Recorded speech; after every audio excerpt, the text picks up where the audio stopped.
Nagtampisaw sa ilog at umakyat sa matataas na bundok. Yan nga pala yung mga ganap natin nung mga nakaraang araw. At ngayon ay pupuntahan nga pala namin itong Bagong Silang River kung saan ito ay dinarayo din ng marami dahil sa napakalinaw ng tubig dito. Ito nga pala yung daan kung saan yung destinasyon na pupuntahan namin. Nag-stop over nga pala muna kami dito sa tindahan para bumili ng mga kailangan namin sa pagpunta sa ilog. Guys, dito nga pala yung way papunta sa may ilog. Ayan, nag-ilog muna kami dito yung way.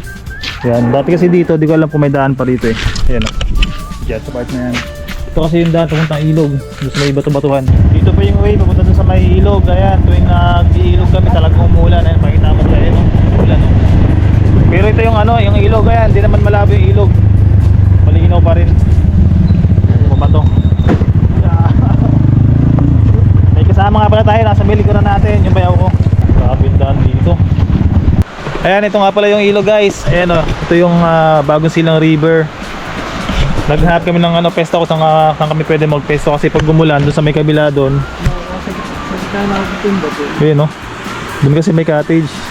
Ilog, guys, grabe. Ano rin sa palagay mo, saan tayo? Doon sa may dati? Ha? Di sa may dati o dito? Tatawid natin. May tubig. Tayo madaan. Sa'yo ka natin kaya?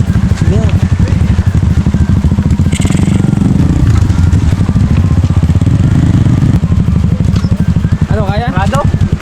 Ha? We.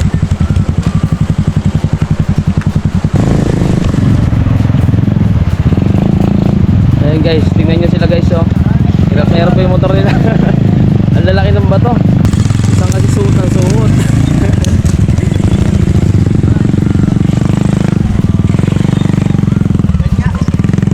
Grabe, sobrang bato rito. Yung dating dinadaan namin, ayan, sarado na. At pagkarating nga pala namin dito, ito nga pala agad yung bumugad sa amin, yung mga naliligo ng mga taga-bayan at mga taga rito sa Bagong Silang. Ang sarap nga pala sa paningin kung ganitong ilog yung masisilayan mo. Bukod sa malinis at napakalinaw din ng ilog na to. Pagkarating nga agad namin dito sa ilog, ito agad yung gagawin ni Third. Lulutuin nga pala niya yung kaninang binili niya na hipon at kasag para mamaya meron kaming kakainin at mungut-ngutin. Kasama nga pala namin dito yung bayaw ko sa nature trip namin. Grabe, sobrang sulit talaga ng mga lakad na to. Kung makikita mo yung ilog, talaga napakalinis at napakalinaw. Doon nga pala sa may parting unahan ay makikita mo yung malaking bato na agaw atraksyon sa mga pumupunta rito. Niluto na nga pala agad ni Third yung dala niya kaninang hipon at kasag para mamaya meron kaming ngungut-ngutin at kakainin. Ito nga pala yung final cooking ni Third. Grabe, sobrang nakakatakam nga pala pag ganitong pagkain yung dala mo sa ilog. So paano ba yan? Chichibugin nga pala muna namin to. Baka maunahan pa kami ng iba. Enjoy your life, enjoy your moment. Yan yung pinakamahalaga sa lahat. Enjoy natin yung mga sandali na nandito pa tayo. At ito nga pala yung part ng video na pinakamasaya, kasama ang tropa, kaibigan, magkakasama nag-i-enjoy kasama ang kalikasan habang naliligo sa ilog. So paano ba yan? Dito ko na nga pala tatapusin ang video na to. Salamat nga pala sa pagsuporta at pagsubaybay sa mga vlogs namin. Hanggang sa muli, salamat!